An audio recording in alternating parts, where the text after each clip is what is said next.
किसी ने कहा कि आप तो पहले सब दल को जिताए हैं, तो आप पर भरोसा क्यों करें। कोई कह रहा है कि अरविंद केजरीवाल ठगा है, तो अब आपको क्यों फिर से मौका दें। डॉक्टर साहब ने तो पूरा 77 से पूरा हिस्ट्री ही पढ़ के बताया। 77 से ही 47 से तो ज़्यादा आप राजनीति का आपको आइडिया नहीं है।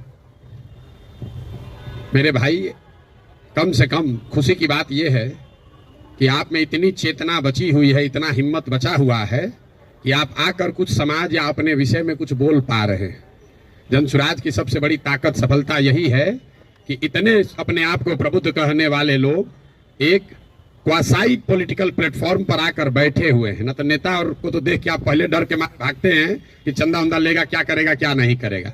आप यहाँ आए हुए हैं और इस घबराहट में नहीं है कि आपसे कोई कुछ ले लेगा, और आपकी हिम्मत हो रही है कि आप खड़ा होकर सवाल पूछ रहे हैं। ये जनसुराज की पहली ताकत और सफलता है। आप जितने यहाँ डॉक्टर सज्जन बैठे हुए हैं, जिन्होंने पूछा कि स्वास्थ्य व्यवस्था को आप कैसे सुधारिएगा, आप लोगों में कई लोगों को अपने अपने स्वास्थ्य मंत्रियों से भी मिलने का अवसर मिला होगा। उनसे कभी ये नहीं पूछे होंगे, क्योंकि बिहार सरकार में स्वास्थ्य विभाग का एक ही कार्यक्रम है, पता करो कौन डॉक्टर का सबसे ज्यादा प्रैक्टिस चलता है, उसका ट्रांसफर करो और उससे बदले में पैसा का उपाय करो। लेकिन आप में से किसी भी डॉक्टर ने आज तक ये हिम्मत नहीं की होगी कि जाकर पूछे स्वास्थ्य मंत्री से, जिसको आप वोट दबाते रहे हैं, कि भैया ये आप स्वास्थ्य सुधारने के लिए क्या करेंगे। पीछे सज्जन ने हमसे माल न्यूट्रिशन की भी बात पूछी है, अलग अलग आपने सवाल किया है, तो आप उन सवालों पर आएंगे, एक एक सवाल का जवाब भी देंगे। आपकी हमारी दुर्दशा इसलिए है कि बहुत साल पहले, सैकड़ों साल पहले, जो ग्रीस के बड़े दार्शनिक प्लेटो ने कहा कि if you do not participate in democracy, be ready to be ruled by your inferiors. अगर समाज में, राजनीति में आप भागीदार नहीं बनोगे तो इस बात के लिए तैयार रहो कि कोई मूर्ख आदमी राजा बनकर आप पर शासन करेगा। तो बिहार की जो दुर्दशा है वो इसीलिए है कि आप चाहे डॉक्टर हैं या व्यवसायी, अपने आप को सो कॉल्ड प्रबुद्ध कहने वाले लोगों ने राजनीति और राजनीति करने वाले व्यवस्था से अपने आप को अलग कर लिया है। और आप सोच रहे हैं कि जो आदमी शराब का व्यापार करता है, जो बालू माफिया है, वो आकर बढ़िया स्वास्थ्य व्यवस्था काहे नहीं बना रहा। ये कोई रॉकेट साइंस नहीं है मेरे भाई। आप बालू माफिया को स्वास्थ्य मंत्री बनाओगे तो उससे स्वास्थ्य व्यवस्था नहीं सुधरेगा। तो अगर आप गलत आदमी का चुनाव करेंगे तो गलत ही होगा। अब मैं शुरुआत करूंगा भाई साहब के सवाल से, क्योंकि इन्होंने वो व्यक्तिगत एक सवाल उठाया है कि आप अब बहुत बड़े ज्ञानी बन रहे हैं, आप ही तो इन लोगों को बढ़ाए। ठीक तो बात है मेरे भाई, हमको आप बहुत ज्यादा क्रेडिट दे रहे हैं, कोई किसी को बना नहीं सकता है। हाँ, ये जरूर बात है कि पिछले 10 बरस में इनमें से कई नेताओं को, दलों को बढ़ाने में हमने कंधा लगाया है। नीतीश कुमार को हमने नहीं बनाया है, लेकिन नीतीश कुमार का जब दुर्दिन हुआ था तो उनको जिताने में मदद की थी, तो वो उसका उतना दोष हमारा है। लेकिन आप यहाँ आज क्यों आए? आप प्रशांत किशोर को सुनने नहीं आए, आप किसी साधारण डॉक्टर के लड़के को सुनने नहीं आए हैं। आप यहाँ इसलिए भी नहीं आए हैं कि हम 2 बरस से पैदल चल रहे हैं। हम 20 बरस पैदल चलेंगे तो एक डॉक्टर अपना 1 मिनट समय नहीं छोड़ेगा। आप इसलिए आए हैं कि 10 बरस हमने वो काम किया है, समाज में लोगों को पता है कि ये आदमी अच्छा है, खराब है, इस आदमी को राजनीति का समझ है। अगर पैदल चल रहा है तो कुछ न कुछ सोचिए कि चल रहा होगा। ये अपने आप को बड़ा मत बनाइए, अपने आप को पेडेस्टल पर मत बैठाइए। हम जब पैदल चलते हैं, लोग दुकान में, दलान में बैठ के हंसता है, क्या चलने से कुछ होगा बिहार में। फिर भी हमारे पास आता है, इसलिए आता है कि उसको डर है कि ये प्रशांत किशोर चल रहा है। और वो डर इसलिए है कि 10 बरस हमने वो काम किया है जो आप कह रहे हैं। मैं इसका रेफरेंस क्यों दे रहा हूं? क्योंकि मैं किसी मुख्यमंत्री का लड़का नहीं हूं, मैं किसी प्रधानमंत्री का लड़का नहीं हूं, मैं एक साधारण डॉक्टर का लड़का हूं। और मेरा काम ही मेरा पहचान है। वो काम किए हैं तब आप हमको सुनने आए हैं। हम आपको ज्ञान देंगे कि कैसे चुनाव होगा, आप सुनिएगा। अगर हमने 10 बरस वो काम नहीं किया होता, आप वो बात नहीं सुनते।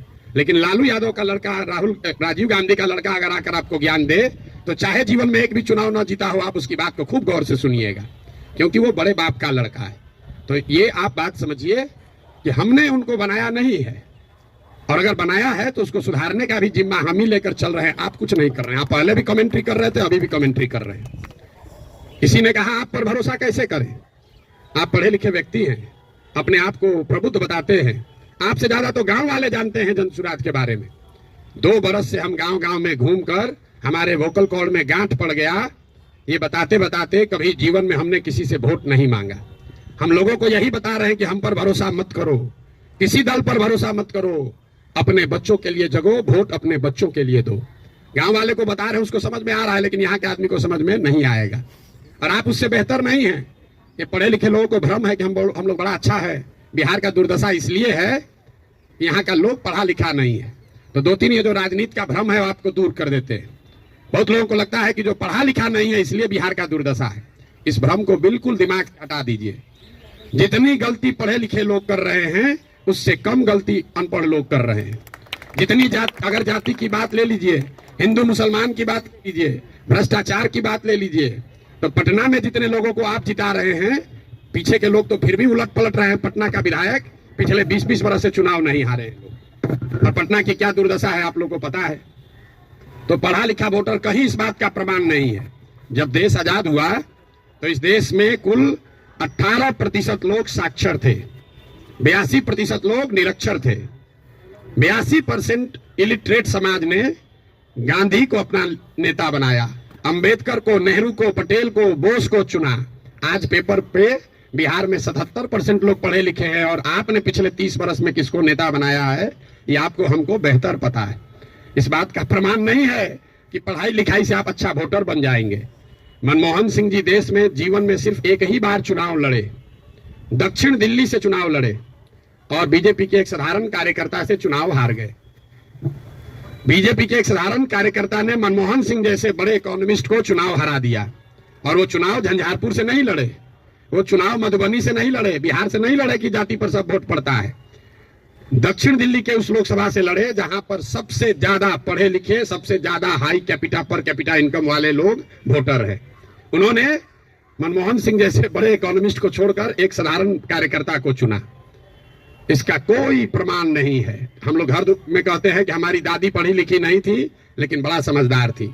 लड़का पढ़ लिख गया है लेकिन बड़ा लंपट है। आप पढ़े लिखे होकर भी बहुत बड़े बेवकूफ हो सकते हैं और नहीं पढ़ा लिखा व्यक्ति भी बहुत समझदार हो सकता है। इसका मतलब यह नहीं है कि पढ़ाई की महत्ता नहीं है।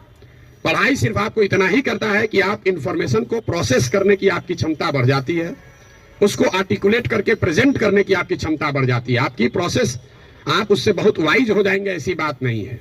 दूसरा जो भ्रम आपने बताया, बिहार में तो सब वोट जाते पर पड़ता है, भाई साहब ने बताया, आपने उसका काउंटर भी किया। लेकिन ये सबसे ज्यादा पूछे जाने वाला सवाल है। पिछले 2 बरस से हर आदमी, हर सभा, हर मीटिंग में ये कोई ना कोई जरूर पूछता है, भैया सब तो ठीक है, जाति से कैसे निपटिएगा। तो पहली बात तो ये समझिए कि जाति जो है वो सिर्फ बिहार की सच्चाई नहीं है, जाति पूरे भारत की सच्चाई है, यहाँ के समाज की सच्चाई है। जाति की महत्ता जितनी बिहार में है इतनी ही आंध्र प्रदेश में है, इतना ही कर्नाटक में है, इतना ही गुजरात में है, इतना ही यूपी में है। आप में से कोई भी ऐसा आदमी नहीं है यहाँ जो उन राज्यों में जाकर राजनीति किया है या वहां चुनाव लड़ाया है। आप हमको बताइए, वोकालिगा और लिंगायत अगर कर्नाटक में नहीं है तो क्या बिहार में है? पटेल और क्षत्रिय अगर गुजरात में नहीं है तो क्या बिहार में है? कहाँ जाति नहीं है? जाति हर जगह है। और जाति, ये आपको हमको हमारे दिमाग में ये बैठा दिया गया है कि बिहार में सब चीज जाति पर ही होता है। इस चीज को एग्जामिन कीजिए कि क्या बिहार में सब लोग वोट जाति पर देते हैं। तथ्य पर जाइए, दैनिक जागरण पर लेख पढ़कर दिमाग मत बनाइए। हम आपको 4 उदाहरण अभी देंगे, आगे क्या होगा छोड़ दीजिए, पीछे क्या हुआ है वो बताते हैं, आपको अपने आंख खुलेगा। 1984 में बिहार में कांग्रेस को बहुत बड़ी सफलता मिली थी। करीब करीब उस समय बिहार झारखंड जो एक साथ था, 54 में 53 सांसद कांग्रेस के जीते थे। यहां बैठे जितने साथी हैं उनसे पूछूंगा उस समय कांग्रेस को कैसे वोट पड़ गया। राजीव गांधी के जाति के बहुत लोग तो नहीं रहते हैं बिहार में, तो आप बताएंगे कि वोट राजीव गांधी को नहीं पड़ा, वो तो इंदिरा गांधी की मृत्यु हुई। उस मृत्यु से जो सहानुभूति की लहर बनी उसमें जाति पाति छोड़कर सबने कांग्रेस को वोट दिया। सब लोग मुड़ी हिला रहा है, उसको लिख लीजिए। फिर पूछेंगे 1989 में इसी बिहार में क्या हुआ, बीपी सिंह जी के नेतृत्व में कैसे पूरा जनता दल बिहार जीत गया। आप में से ज्यादातर लोग बताएंगे कि जनता दल को वोट नहीं पड़ा, वोट उस समय पड़ा बोफोर्स के नाम पर। बहुत बड़ा एक माहौल बन गया था भ्रष्टाचार के खिलाफ। लोगों ने कहा राजा नहीं फकीर है, देश का तकदीर है, सब ने जाकर बीपी सिंह को वोट दिया। इसको भी नोट कर लीजिए। फिर आपसे पूछेंगे 2014 में क्या हुआ, मोदी जीत गए, भाजपा कैसे जीत गया बिहार में। आप कहेंगे भाजपा का तो कोई ताकत ही नहीं था। वोट भाजपा को नहीं पड़ा, मोदी को पड़ा। मोदी के नाम पर ऐसी लहर बन गई कि समाज के हर वर्ग ने जाकर मोदी को वोट दिया। फिर आपसे पूछेंगे 2019 में क्या हुआ, तो लोग बताएंगे, यहां राजनीति तो सब बात करता है कि भैया एकदम कांटे का मुकाबला था। ये जो पुलवामा हुआ ना, उसके बाद समझिए कि हर जात का आदमी जाकर मोदी को ही वोट दे दिया। इन चारों चुनावों को आप कागज में लिख लीजिए। 84 एक घटना है, किसी बड़े नेता की मृत्यु और उससे उपजी हुई सहानुभूति की लहर। 89 एक विषय है, भ्रष्टाचार, बोफोर्स और उससे बनी हुई लहर। 2014 में एक व्यक्ति है मोदी, जिसके प्रभाव की लहर। और 2019 पुलवामा राष्ट्रवाद की लहर। ये आपको क्या बताता है? अगर कोई व्यक्ति, अगर कोई विषय, अगर कोई घटना, अगर कोई विचारधारा समाज के इमेजिनेशन को कैप्चर कर ले, तो समाज में ये ताकत है कि वो जातियों से ऊपर उठकर वोट करता रहा है। आगे करेगा कि नहीं, छोड़ दीजिए, करता रहा है। फिर भी आपको लग रहा है कि ना भैया यहाँ तो जातीय पर होता है, आप क्या एग्जाम्पल दे रहे हैं? हम आपको बता रहे हैं आपको क्यों लगता है। हमने कई चुनावों का उदाहरण आपको नहीं दिया, 4 ही का दिए। उन चुनाव में क्या हुआ, जब लड़ने वाला व्यक्ति या चुनाव, उसमें कोई ऐसी बड़ी घटना ना हो, कोई नया विकल्प ना हो, कोई चेहरा ना हो, कोई विषय ना हो, दोनों लड़ने वाले एक ही जैसे दिख रहे हैं, तो समाज भी कहता है भैया दोनों तो एक जैसा है, चलो अपने जाते को दे देते हैं। तो ज्यादातर समय जो चुनाव हुआ है पिछले 30-40 वर्षों में, वो कोई डिफरेंशिएटर नहीं रहा है। तो जिसको मीडिया कहता है पावर वाला चुनाव नहीं है। अब आप कहिएगा तो लोकसभा का चुनाव का एग्जाम्पल दिए हैं, विधानसभा में ऐसा नहीं होगा। विधानसभा का एग्जाम्पल देख लीजिए। 2010 में नीतीश कुमार और भाजपा इसी बिहार में 206 विधानसभा जीतकर सरकार बनाए। उस समय नीतीश और भाजपा के गठबंधन में मोदी जी नहीं थे, मोदी जी का नाम इतना बड़ा नहीं था, अमित शाह नहीं थे, भाजपा की इतनी ताकत नहीं थी। उनके सामने उनका मुकाबला था लालू जी के गठबंधन से, जिसमें लालू जी थे, कांग्रेस थी और रामविलास पासवान जी थे। लालू जी की ताकत आज के तेजस्वी यादव से तो निश्चित तौर पर ज्यादा थी 2009 में। रामविलास जी की ताकत उनके लड़के से ज्यादा थी और कांग्रेस भी उस समय 2009 में देश में सत्ता में थी। इसके बावजूद 2010 के चुनाव में एनडीए को, नीतीश और भाजपा को 206 सीट आया। वही गठबंधन जब वो 2020 में लड़े, तो इस बार भाजपा के साथ मोदी भी हैं, अमित शाह भी हैं, देश में भाजपा की ताकत बढ़ी भी है। दूसरे साइड एनडीए में अब लालू जी के जगह तेजस्वी जी आ गए थे। रामविलास जी का दल तो उस गठबंधन में था ही नहीं और कांग्रेस की भी ताकत कमी हुई। लेकिन एनडीए गठबंधन को 125 सीट भी मिलने में दम निकल गया। क्यों? क्या एनडीए को वोट देने वाले सारे जाति के लोग बिहार छोड़कर चले गए? नहीं। ऐसा इसलिए हुआ कि 2005 से लेकर 2009 की जो पहली सरकार नीतीश की चली थी, समाज का हर वर्ग ये समझता था कि नहीं, इसमें कुछ ना कुछ काम हुआ है। तो जातीय समीकरण भी था और काम भी था, तो 206 सीट आया। लेकिन उसी बिहार में जब नीतीश का काम खराब हुआ, तो उसी एनडीए गठबंधन को 125 सीट आया। आपको लोकसभा का उदाहरण दिया, विधानसभा का उदाहरण दिया, अब आपको मुखिया का उदाहरण दे देते। पिछले बार मुखिया के चुनाव में बिहार में 80% मुखिया चुनाव हार गया है, 80%। और वार्ड सदस्य करीब करीब 95%। सब लोग अपने जाति से जीत कर आए थे। कैसे हार गए चुनाव? ये भ्रम मत पालिए कि जाति से ही सब होता है। अगर सिर्फ जाति से, फिर कहेगा भैया कैसे आप हो सकता है? बिहार में नीतीश कुमार के जाति के कितने लोग रहते हैं? 2-2.5% रहते होंगे। लालू जी के जाति के कितने लोग रहते हैं? 15% लोग रहते हैं। आप पूरे भारतवर्ष में जो कहीं भी जहां भी मुख्यमंत्री है, आंख बंद करके जाके देख लीजिएगा, कोई भी ऐसा आदमी किसी राज्य में मुख्यमंत्री नहीं है जो वहां के जाति की, जिसके जाति की संख्या सबसे ज्यादा है। ये उल्टा चलता है। ये आपको हमको लगता है कि जिसका जाति संख्या ज्यादा रहेगा मुख्यमंत्री बन जाएगा।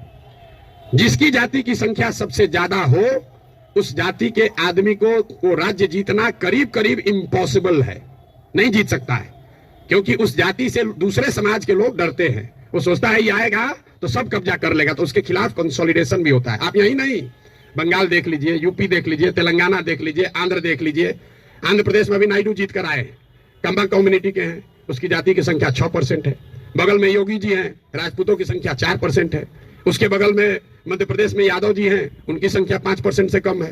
राजस्थान देख लीजिए, आप कहिए वो तो भाजपा का है। जितना रीजनल पार्टी है सबका उठाकर देख लीजिए, कहीं पर भी जिस जाति की संख्या सबसे ज्यादा है उसका नेता मुख्यमंत्री नहीं है। अब फिर यहाँ गलतफहमी का आदत है कहेगा ना नीतीश तो पिछड़ा का नेता है।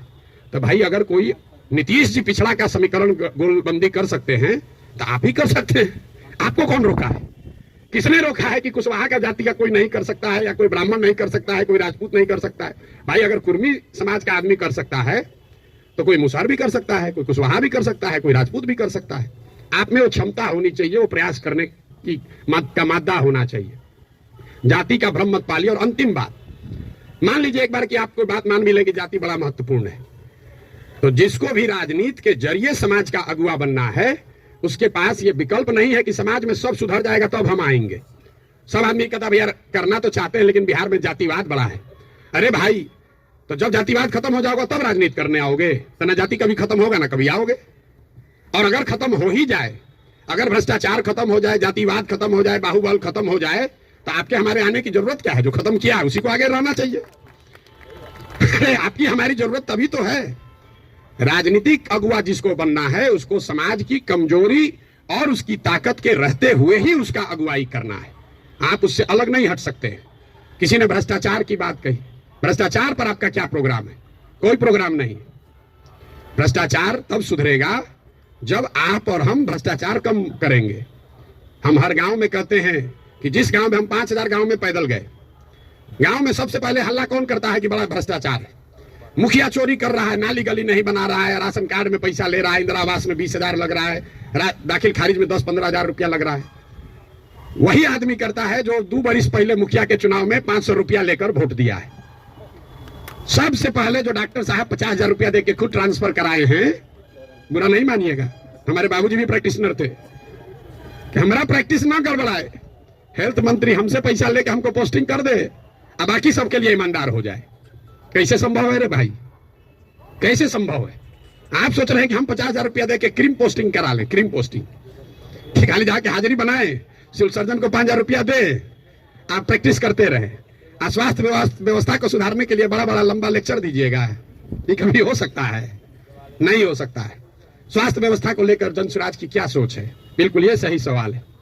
सिर्फ स्वास्थ्य व्यवस्था को लेकर नहीं, 2 संकल्प जो जनसुराज में हम लोगों ने दिया है कि बिहार के हर पंचायत का, बिहार का नहीं, हर पंचायत का 8,500 पंचायतों का हम योजना बनवा रहे हैं, पैदल चल के खुद जाकर देखकर। और ये तय किया जा रहा है कि उस पंचायत में पढ़ाई की व्यवस्था कैसे होगी, 800 से 1200 रोजगार के अवसर कैसे पैदा किए जाएंगे, और उस पंचायत में जिस तरह की भी खेती होती है उस खेती को खाने वाले खेती से कमाने वाला खेती कैसे बनाया जाएगा। ये 8,500 कार्यक्रम, 8,500 डॉक्यूमेंट जारी करेंगे। आप में से ज्यादातर लोगों को पढ़ने का भी समय नहीं होगा, लेकिन 8,500 पंचायतों का अलग अलग योजना बनाकर जारी करेंगे चुनाव से पहले। उसके साथ साथ बिहार के विकास के लिए जो 10 महत्वपूर्ण पहलू हैं, उसमें स्वास्थ्य भी इंक्लूडेड है, उस पर भी 10 साल का विजन डॉक्यूमेंट बनाकर आपको चुनाव से पहले जारी करेंगे। ये बताएंगे कि बिहार में स्वास्थ्य की व्यवस्था को कैसे सुधारा जाए। आप उसको पढ़िए, समझिए, कुछ योगदान देना है योगदान भी दीजिए, सुझाव भी दीजिए, और अगर ठीक लगे तो अच्छा तब अपनाइए, हमारे कहने पर मत जाइए। अब आप कहिएगा कि अभी काहे नहीं जारी किए हैं? अभी इसलिए नहीं जारी किए हैं कि अगर अभी हम वो योजना जारी कर दें तो वो मेरी सोच होगी, उसमें आपकी और बिहार के लोगों की सोच समाहित नहीं है।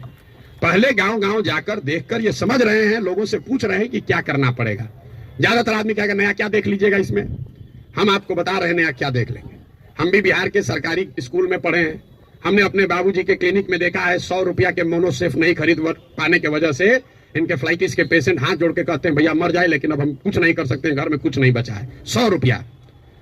तो हमको उसकी समझ है, लेकिन इसके बावजूद जब हम 2 वर्ष से चल रहे हैं पैदल, तो जो गरीबी, जो बदहाली, जो कष्ट मैंने जमीन पर देखा है, इसका मुझे कभी अंदाजा नहीं था। हम संयुक्त राष्ट्र संघ में पब्लिक हेल्थ में ही 10 बरस काम किए हैं, यहाँ राजनीति में से भी जुड़े रहे, लेकिन जितनी गरीबी बदहाली हम अपनी आंखों से देख रहे हैं, ये आंकड़ों से दिखने वाली गरीबी से कहीं ज्यादा है। आपने कुपोषण की बात कही, यहाँ सब डॉक्टर बैठे हुए, आप में से ज्यादातर आदमी ऐसे होंगे जो शायद ही कोई 10 से ज्यादा हीमोग्लोबिन वाली महिला आपको देखते होंगे। यहाँ हम लोग जो एक स्टडी करा रहे हैं, देखते हैं, आप देखिएगा कल से ध्यान से, गांव में कहीं जाइए, 55-60 साल से ज्यादा उम्र की कोई महिला आपको सीधी खड़ी नहीं दिखेगी, सब बेंड हो गई है ऊपर से। तो न्यूट्रिशन, आप न्यूट्रिशन समझते अगर हैं, आप लोग तो डॉक्टर हैं, तो आपको पता है कि लंबे समय तक हीमोग्लोबिन की कमी की वजह से और ग्रोइंग एज में कैल्शियम नहीं मिलने की वजह से बोन का स्ट्रक्चर इतना कमजोर है कि समय से पहले वो बेंड होने लगता है। ये जब आप गांव में चलिएगा तो देखिएगा, 5 फीट 4 इंच से ज्यादा, 5 फीट 5 इंच से ज्यादा उम्र हाइट की कोई महिला आपको दिखने वाली नहीं है। आपने ठीक कहा, न्यूट्रिशन कोई वन शॉट सॉल्यूशन नहीं है, एंड इंटरजेनरेशनल प्रॉब्लम है। जिस मोदी जी के किताब पेपर की आप बात कर रहे हैं, एक आंकड़ा आपको दे रहा हूं। आज से 300 साल पहले यूरोप में लोगों की एवरेज हाइट भारत में लोगों के एवरेज हाइट से 1.4 इंच कम होती थी। अब यूरोप में 300 साल में on an average 1.6 inch Bharat से ज्यादा हो गई है। 300 वर्ष में करीब करीब 3 इंच लंबाई का असर पड़ गया है। और दुनिया भर में जो डेवलपमेंटल इकोनॉमिक्स पढ़ते हैं उनको मालूम है कि हाइट और लाइफ टाइम अर्निंग में डायरेक्ट कोरिलेशन है। The taller you are more likely to earn higher income and wages than those who are not. इसका मतलब ये नहीं कि जिसका हाइट कम है पैसा कम कमा रहा है, तुरंत लोग गणना करने लगेगा कि तो बड़ा नाटा आदमी को देखें बड़ा पैसा कमा रहा है। Height is a reflection of your overall growth. अब डॉक्टर लोग हम क्या बताएंगे, आपको समझ है, हाइट दिख रही है और ब्रेन का ग्रोथ आपको नहीं दिखता है। तो जो लंबे समय तक स्टडीज हुई हैं उसमें यह क्लियर बताया गया है कि हाइट और लाइफ टाइम अर्निंग, समाज के सोसाइटी में लाइफ टाइम अर्निंग का डायरेक्ट कोरिलेशन है। तो बिहार में ये परेशानी है, एक झटके में मेरे भाई साहब वो खत्म नहीं हो सकता है। यहां किसी ने पर कैपिटा इनकम की बात की। बिहार में पर कैपिटा इनकम है 35,000 रुपया। देश में प्रति व्यक्ति आय है करीब करीब 1,34,000। बिहार का प्रति व्यक्ति आय है 35,000 रुपया सालाना। उसमें अगर पटना और बेगूसराय को हटा दीजिएगा तो ये प्रति व्यक्ति आय घट के हो जाएगा 22,000 रुपया। 22,000 को जरा 365 से डिवाइड कर दीजिए, देखिए कि दिन में कितना हुआ। 100 में 80 आदमी यहां दिन में 100 रुपया भी नहीं कमा रहा है। आप किस न्यूट्रिशन की बात करेंगे। मुझे एक लड़का मिला, उसको हम लोग कैंप में शाम में खाना खिलाते हैं, जो लड़के आते हैं, बहुत ज्यादा खा रहा था। तो उसको ऐसे बुला के पूछे, बेटा इतना रोज खाते हो। बोला सर आज तक जीवन में ऐसा हुआ ही नहीं कि हम खाना खत्म कर लिया और तसली में अभी चावल बाकी है। आज तक ऐसा जीवन में नहीं हुआ कि हमारा पेट भर गया हो और चावल अभी तसली में बाकी है। जो जितना खाना है उसी से पेट भरना है। आप न्यूट्रिशन की क्या बात करेंगे। इन बातों की चर्चा आपने ठीक कहा जनसुराज में नहीं करते। क्या करें, उसको जो सीधी बात बता रहे हैं कि 100 रुपया नहीं कमा रहे हो, ये समझे में नहीं आ रहा है, तो उसको कैल्शियम और हेमोग्लोबिन का कमी बताएंगे तो उसको बुझाएगा। हमको उसको उस भाषा में समझाना है जो उसको समझ में आए। आप बहुत बड़े ज्ञानी हैं, आप व्यवस्था को सुधारना चाहते हैं, सुधारिएगा तब ना जब व्यवस्था में आइएगा। तो व्यवस्था में आने के लिए आपको उस भाषा का, उस विषय का, उस तरीके का इस्तेमाल करना है ताकि आप व्यवस्था में चुनकर आए, तभी तो ये बनेगी बात। किसी ने कहा आम आदमी पार्टी की तुलना, आपको एक पैसे भी समझ नहीं है कि जनसुराज क्या है और आम आदमी पार्टी क्या है।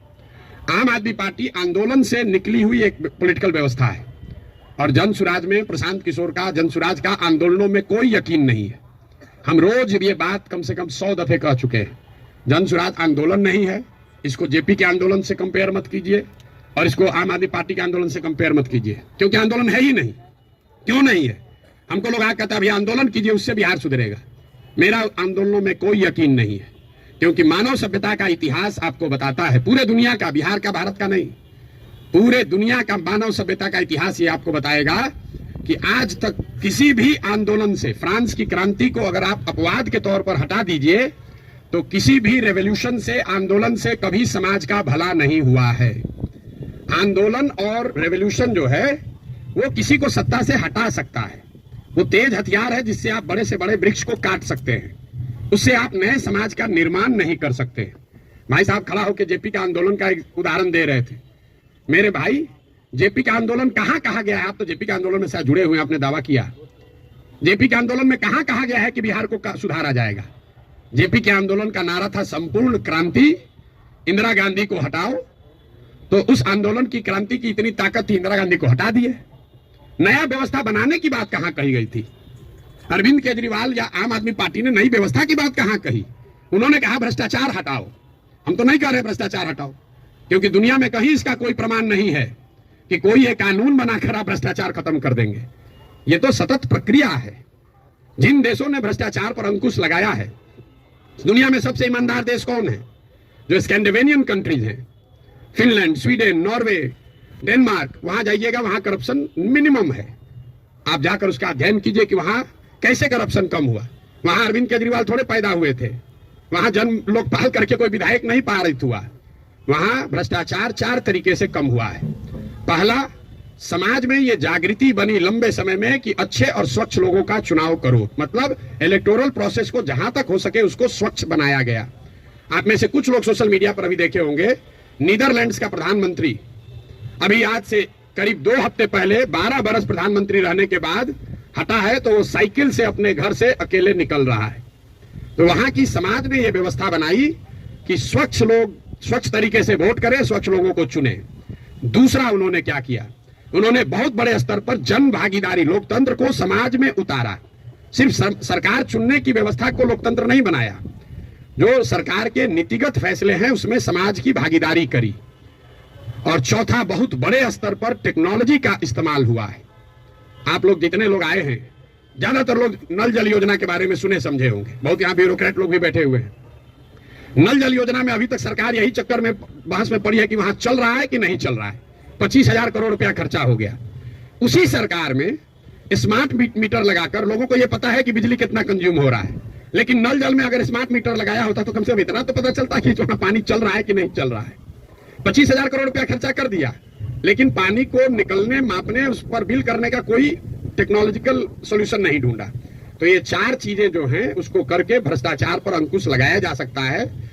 लोकतांत्रिक व्यवस्था को जहां तक हो सके उसको भ्रष्ट लोग और भ्रष्ट पैसे से बचाया जाए। दूसरा, जनता को नीतिगत मामलों में शामिल किया जाए। तीसरा, उनको भागीदार बनाया जाए, सरकारी सत्ता और संसाधन का विकेंद्रीकरण हो। और चौथा, बड़े पैमाने पर टेक्नोलॉजी का प्रयोग हो। अगर ये चारों का इस्तेमाल करेंगे तो भ्रष्टाचार पर अंकुश लगाया जा सकता है। खत्म ना हो सकता है, ना होने का हम दावा कर रहे हैं। तो वो सब बात मत कहिए कि आप कैसे खत्म कीजिएगा, हम ना खत्म करेंगे, हमारे बस का ही नहीं, हमारे कैसे खत्म हो जाएगा। सीओ साहब का 40 लाख रुपया लेके पोस्टिंग कीजिएगा, सीओ पैसा नहीं लेगा दाखिल खारिज में, ऐसा संभव है? 40 लाख रुपया लेकर अगर सीओ से को आप पोस्टिंग कीजिएगा, थाना दीजिएगा, अगर किसी थानेदार को 20 लाख रुपया लेके, तो पैसा कैसे नहीं लेगा? लेगा ही लेगा। अब आपका एक और सवाल लोगों का जो रहता है, भैया इस पर कैसे भरोसा करें? भाई बिल्कुल मत भरोसा करो। जो पहले से आपको ठग रहा है, आप लोग डॉक्टर हैं, जो दवा पहले से फेल है उसको इस्तेमाल करना चाहते हो, लेकिन ट्रायल मेडिसिन कैसे, मेडिसिन का ट्रायल कैसे होता है? आपको मालूम है कि इसकी 100% गारंटी नहीं है, लेकिन फिर भी कहते हैं अच्छा पेशेंट मर रहा है, उसका कंसेंट लेकर आप ट्रायल मेडिसिन देते हैं कि 20% भी चांस अगर कहीं लग गया तो ठीक हो जाएगा। आप जनसुराज को वही ट्रायल मेडिसिन ही समझ लीजिए। पहले वाला तो पहले से एक्सपायर है। बताइए यहाँ के लोगों के बुद्धिमत्ता का जरा आलम देखिए। जो पहले से एक्सपायर मेडिसिन है उसको देने के लिए तैयार है, लेकिन ट्रायल मेडिसिन में शायद संभावना है 10% ठीक हो जाए, हम 10% कह रहे हैं, तो उस पर आप दाव नहीं लगाना चाहते। पहले से एक्सपायर मेडिसिन को कह रहे इसी को दो। भाई किसको कंपेयर कर रहे हैं आप? अगर दो यहाँ नई व्यवस्था बन रही हो तो जरूर आपका वैलिड सवाल है कि भाई आम आदमी पार्टी को दे कि जनसुराज को दे। लेकिन जब पहले से तीनों एक्सपायरी मेडिसिन है, उसके सामने कुछ भी नया हो रहा है, तो आपको तो कहना चाहिए नहीं चलो एक बार ट्राई करके तो देखते हैं। यहाँ तो 30 बरस से खत्म ही हो रहा है। मेरा आपसे इतना ही अनुरोध है, आग्रह है। आपने ड्राइंग रूम में रहकर बहुत बात कर ली, अपने चैम्बर में रहकर बहुत बात कर लिया, आप समाज की चिंता करने वाले लोग हैं, लेकिन इसी अव्यवस्थित समाज से आपने अपने और अपने परिवार के लिए कुछ कर लिया है। अब यह समय है कि थोड़ा ही सही कुछ ना कुछ अपने इस मिट्टी के लिए, अपने समाज के लिए वापस कीजिए। प्रशांत किशोर पर भरोसा मत कीजिए। हम करें, आप करें, हमारे बच्चे करें, आज हो या 20 वर्ष के बाद हो, करना तो किसी न किसी बिहार के आदमी को ही पड़ेगा। ये बात आप गांठ बांध लीजिए। कोई तमिलनाडु से आकर बिहार की व्यवस्था सुधारने वाला नहीं है। और डॉक्टरों का और बुद्धिजीवियों के लिए अंतिम बात, आपका सबसे बड़ा स्टेक है। कई बार पैसे वाले बुद्धिजीवियों को लगता है हम तो बचे हुए हैं, इससे हमारा लड़का तो बंगलोर सेटल हो गया। मेरे भाई, आपका दुर्दशा सबसे ज्यादा है। जो गरीब है उसका बच्चा तो फिर भी छठ में आ जा रहा है, ट्रेन में धक्का खा के भी। आपका बच्चा कहता है ना कहां जाएंगे छठ में, वहां ठीक नहीं लगता है। जो गरीब है वो बूढ़ा होगा, वापस अपने घर में आएगा, क्योंकि उसको बॉम्बे बंगलोर रहने का साधन नहीं है। लेकिन आपके बच्चे, जिसके लिए आप अभी 18 घंटा काम कर रहे हैं, जैसे हमारे बाबूजी किए, आपके बच्चे बिहार वापस लौट कर आने वाले नहीं है। अगर जहाज डूबेगा तो उसमें बैठा हुआ हर व्यक्ति डूबेगा। हमारे बाबूजी भी 12 घंटा, कभी संडे को भी छुट्टी नहीं लिए, रात दिन लगे रहे, घर बना रहे हैं, हमारा बेटा रहेगा, यहाँ हमारा पतोह रहेगा, यहाँ हमारा लिविंग रूम रहेगा। आज ही कोई आदमी आया था, भैया 4 बरस से आप घर नहीं गए, वहाँ बक्सर मेरा घर है, सासाराम में भी घर है, 4 बरस से वहाँ कोई दिया बत्ती जलाने वाला भी नहीं है। और हम तो 4 बरस से छोड़े, हमारा लड़का अगले 40 बरस नहीं आएगा, चाहे हमें जितना। ये देखिए जिसका घर है, इनके बच्चे यहाँ नहीं है, इतना बड़ा बनाए हैं पटना में, इससे बड़ी प्रॉपर्टी पटना में नहीं होगी प्राइवेट। इनके बच्चे भी यहां नहीं है। अगर बिहार में वो व्यवस्था होती तो इस घर को बनाने वाले लोग भी यहां रहते। इस घर का ये बहुत बड़ा एग्जाम्पल है। अब देखिए इसकी दशा, जब इनके बच्चे यहां आकर नहीं रह रहे हैं तो आप जो अपना मेहनत कर रहे हैं बेगूसराय में, मुजफ्फरपुर में, औराई में, कटिहार में, मेरे भाई कुछ नहीं बचेगा। इसलिए आपकी हमारी जिम्मेवारी है कि समाज को बनाइए, खड़ा कीजिए। अगर वहां अच्छा स्कूल खुल गया है तो आपका बच्चा आपके साथ रह के पढ़ रहा है। अगर यहाँ अच्छी व्यवस्था हो जाएगी तो शायद आपका बच्चा आपके साथ नौकरी करते हुए बिहार में रहेगा, वरना जड़ ही खत्म हो जाएगा। हम गांव में चलते हैं, देखते हैं जितने बड़े घर पुराने बने हैं सब करीब करीब भूत बंगला बन गया है, ढहकर खंडहर हो गया है। तो ये प्रबुद्धों को समझने सोचने का समय है। एक अवसर अगर मिला है, आपके पास जो भी क्षमता है, जिस तरीके से भी, कुछ नहीं है, आप कम से कम मन से आशीर्वाद तो दीजिए। सवाल क्या कर रहे हैं? आपको कोई कहता सवाल करने, हमको कोई दिक्कत नहीं, दिन भर आप सवाल कीजिए, हम तो दिन रात यही काम करते हैं। लेकिन सवाल करके आप किसी का भला नहीं कर रहे हैं, आप अपना ही नुकसान कर रहे हैं। अरे कुछ नहीं कीजिए, कम से कम कुछ अच्छा हो रहा है उसके समर्थन में एक आवाज तो लगाइए।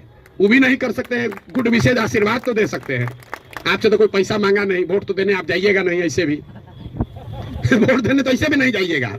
आपका वोट है, आप अपने को जबरदस्ती बैठाए हुए हैं एवरेस्ट पर। आपको पूछ कौन रहा है? आपको पूछ कोई नहीं रहा है। तो अपने आप को रेलेवेंट बनाइए ताकि आपके आने वाली पीढ़ी इस जमीन से जुड़ी रहे। आप जिस काम को करने के लिए अपना अभी जीवन खपा रहे हैं, आपके पास एक मिनट नहीं है कि सांस भी ले। जो चीज बना रहे हैं उसको भोगने वाला, उसका उपयोग करने वाला कोई नहीं बिहार में बचेगा आपका अपना, अगर आप बिहार की व्यवस्था को सुधारने के लिए कुछ न कुछ न करें। और ये आपकी हमारी नैतिक और मौलिक जिम्मेवारी भी है कि अगर भगवान ने हम लोगों के लिए अच्छा कुछ कर दिया है तो हम लोग की जिम्मेवारी है कुछ वापस हम लोग इस समाज को दें। अब आपका और कोई सवाल है तो कर लीजिए। बहुत बहुत धन्यवाद।